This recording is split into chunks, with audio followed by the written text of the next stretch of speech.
Some of the biggest video game franchises were down and out at some point. Because when you get to the top, you don't always stay there, but it makes you want it that much more when you lose it. Hi folks, it's Falcon, and today on GameRanks, the 10 best comeback stories in video games. Starting off with number 10, id Software and Doom 2016. The 2000s were really a tough time for a lot of franchises out there. Technology was evolving and teams had to get a lot bigger, while the games industry was seeing a shift away from PC gaming. If you were making a major tentpole release, that game had better be ready to be ported over consoles, so compromises eventually had to be made. That was the world id Software was in when they started development on the original version of Doom 4, the game that would eventually become Doom 2016.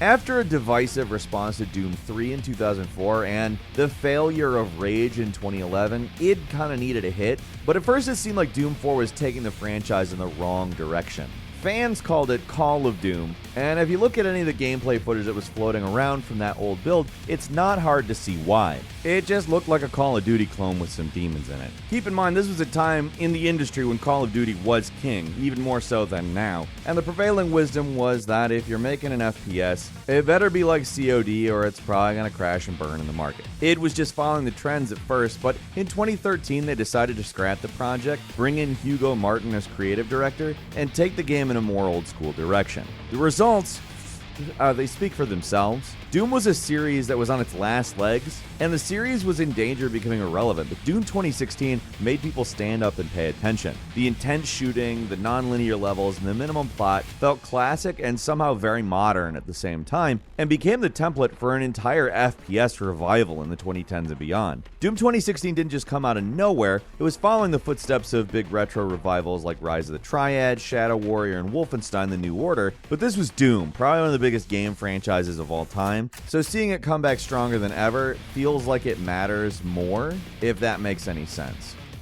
And number 9 is Legend of Zelda: Breath of the Wild. This is an interesting one because it could really easily be argued that there was no comeback for the Legend of Zelda series. Zelda is one of Nintendo's most consistently popular franchises, and the games never really stopped coming out. But you could say that their relevance was kind of waning a little bit. Fans were experiencing some fatigue for sure, especially with 2011 Skyward Sword, a game that sold well and reviewed relatively well, but fans balk at for a variety of reasons. Firstly, the gimmicky motion controls, the lack of innovation, the linearity, and the constant tutorializing bugged a lot of people. And today the game is actually considered one of the lesser Zelda releases. They did, a large amount to improve the game when the HD release came in 2021 for the Switch, but the original version really had its fair share of problems. It wasn't a terrible game, I'm not saying anything even close to that, but it just needed a new direction, and that's what Breath of the Wild was. The game is in many ways a radical departure for the series, open world instead of linear. It took the story in different directions, there's less emphasis on dungeons, a more reactive world. It kind of felt like a revelation when it came out in 2017, not just for the Zelda series, but for the entire genre of open world games. And that's the thing, the series wasn't really at its lowest point. Like, we weren't really worried about Zelda, but the highs of Breath of the Wild were so high that it feels like a massive comeback, creatively speaking. And Nintendo's usually seen as a company that doesn't innovate a lot. Their games tend to stick to what works, but Breath of the Wild took some wild swings and pretty much hit it out of the park each time.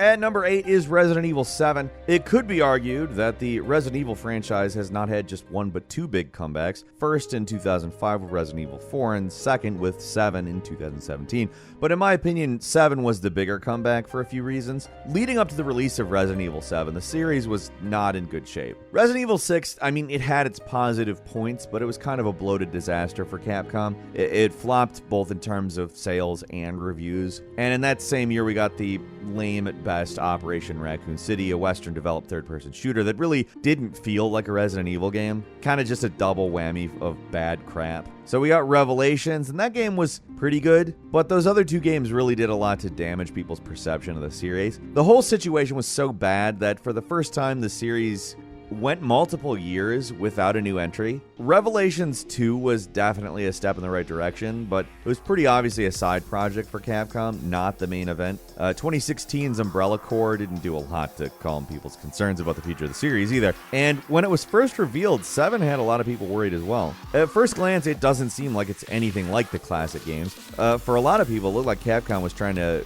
copy the recent horror trend of first-person psycho sneakers that kind of cribbed on PT like Outlast or Amnesia: The Dark Descent. Thankfully, that was not the case. The game is actually very different in some ways from your standard Resident Evil, but there were a lot of classic elements that really satisfied long-term fans. And it's because of this game that the huge Resident Evil renaissance we're experiencing right now is still going on. The game was a gamble, but it really paid off. And number 7 is Metroid Dread.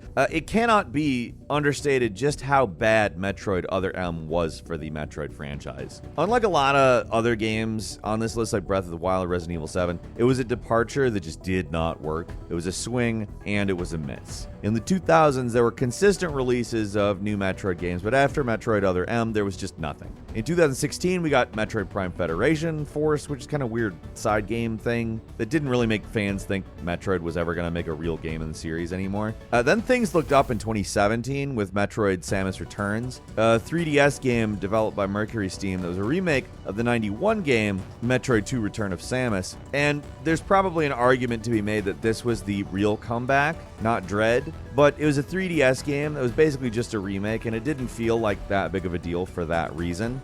And most people just assumed that was kind of it for the franchise. But in 2021, Mercury Steam came back with Metroid Dread, a full-blown sequel to Metroid Fusion, only 19 years in the making, and it blew people away. Samus Returns was really well received when it came out, but there were definitely some things to criticize about the gameplay of that one. So a lot of people were kind of like, Metroid Dread. Even as someone who generally does like Mercury Steam, I was still caught by surprise by just how good Metroid Dread is. It is a return to form for the series, and even if that's all we ever get for classic Metroid, it is an incredible comeback for the series that so many people had basically given up on. And number 6 is XCOM Enemy Unknown. Throughout most of the 2000s, XCOM was dead. Last game that came out was XCOM Enforcer in 2001, a third-person shooter that really had nothing to do with the tactical strategy roots of the series. There were a few canceled attempts at a revival that didn't get anywhere until 2006, when Take-Two purchased the IP of XCOM from Atari in 2005. The game they eventually showed, simply called XCOM, wasn't really well received by fans. The game looked nothing like the original games, it was XCOM in name only. In hindsight, the original version of the game that would eventually become The Bureau was actually pretty interesting looking, but yeah, it had nothing to do with those original games. The reason people were so angry at the time is in the mid-2000s, strategy was pretty much dead. Other than super popular holdouts like Civilization, a lot of classic strategy games were just done. People wanted an actual new XCOM game, and they were really vocal about it. And while the FPS XCOM floundered in development and struggled to find a new direction, Jake Solomon worked on a game that would eventually become XCOM Enemy Unknown. It finally came out in 2012, and it was just huge. It didn't just revitalize the aging XCOM franchise, it arguably revived the entire genre. The funny thing is, the game we eventually got was pretty different from the original XCOM still, but that doesn't really matter because it was that good.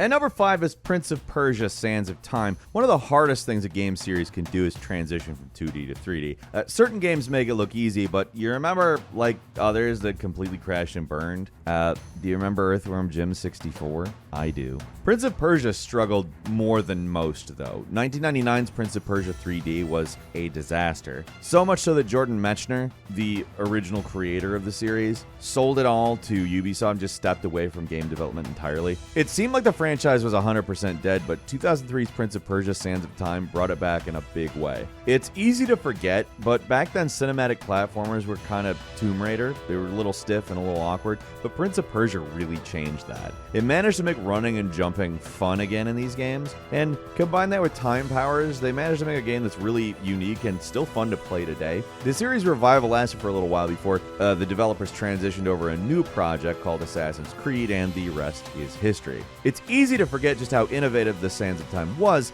because so many games owe a debt of gratitude for figuring out the mechanics that they figured out that are just standard now. Sadly, the series is back in the box right now. It's been over 10 years since there's been a new one, and at this point, it's kind of hard to say whether or not it's going to come back. And it sucks that it's gone, but we got to show some respect to Sands of Time for bringing that series back, for a few years at least.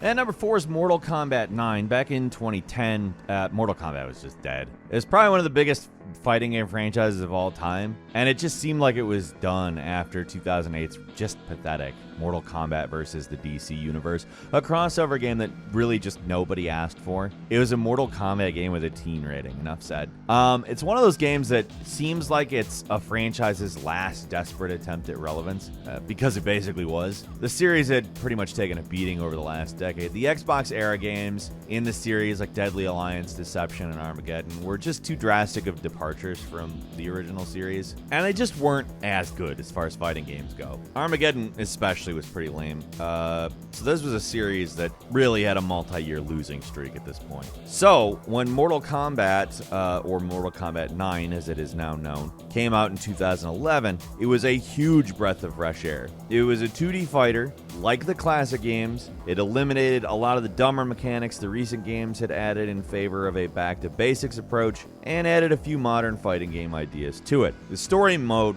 also absolutely huge. Yeah, MK vs. DC had a story mode, but the one in this game was just so good. It was just so well produced, very entertaining. So much so that it became the model for basically every other fighting game story mode that followed it. It's not a perfect game by any stretch, like 10 and 11 are straight up better designed fighting games, but this is the game that brought the series back and sort of established the norms that we see today. And yeah, I don't know how you don't praise that on a list like this.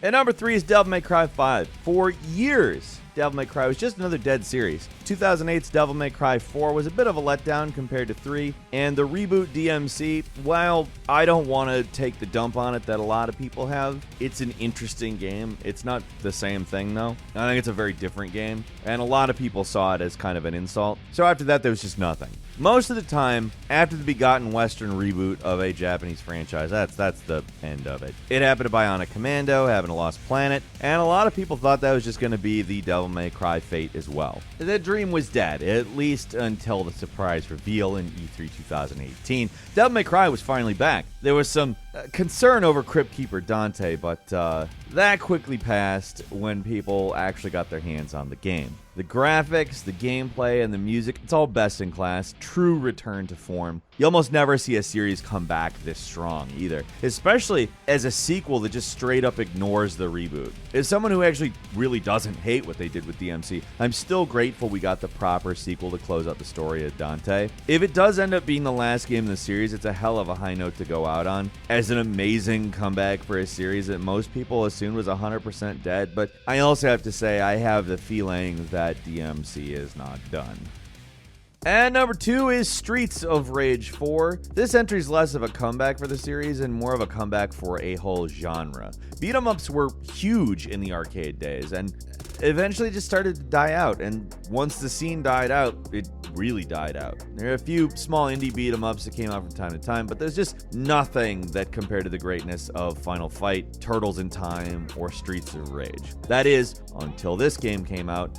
Released a whopping 26 years after the third game, Streets of Rage 4 is a return to form not just for the classic series, but the entire genre. Utilizing a few modern ideas and incorporating a few fighting game-like features, Streets of Rage 4 is a masterclass in modernizing an old genre for the modern day. It keeps everything people love about beat-em-ups, the simple controls, the amazing art, the music, while adding enough depth to keep it interesting for hardcore players. It's just an all-around really fun game that's surprisingly well made. The Streets of Rage games never really got bad, like 3 still holds up, I think, but the massive gap in between time and just how dead the genre itself was, and then how good Streets of Rage 4 actually really is, we have to talk about it here. And finally, no pun intended, at number 1 is Final Fantasy XIV. Like, really, what could be at number 1 other than this? Back in 2010, Final Fantasy XIV was basically just a huge disaster for Square Enix. Many considered it one of the worst MMOs ever, a black mark on the Final Fantasy name, and like a boondoggle that almost dragged down the entire company with it. It cannot be overstated just how bad things were for Final Fantasy XIV when it first came out. It's almost impossible to imagine now, considering how massively popular the game is now. But at the time, many really assumed that it was a failure. And the very idea that an MMO could somehow turn itself around after such a massive negative reception seemed impossible. It's something that just doesn't happen. Like, it's probably one of the few that's ever happened to. I can't think of another one off the top of my head. The obvious thing to do here would just be abandon it and try something new, but Square Enix had apparently way more riding on this game than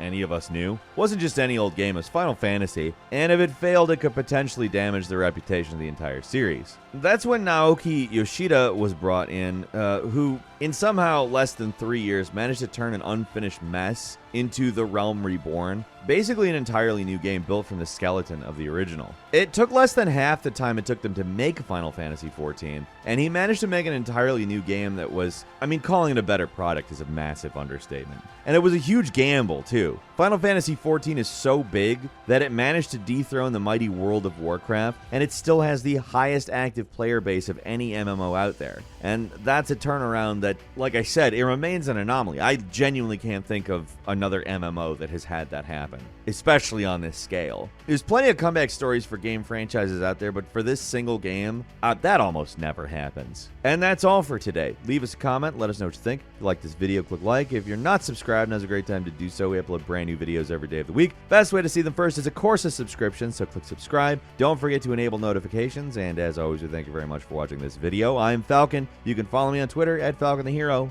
We'll see you next time, right here on GameRanks.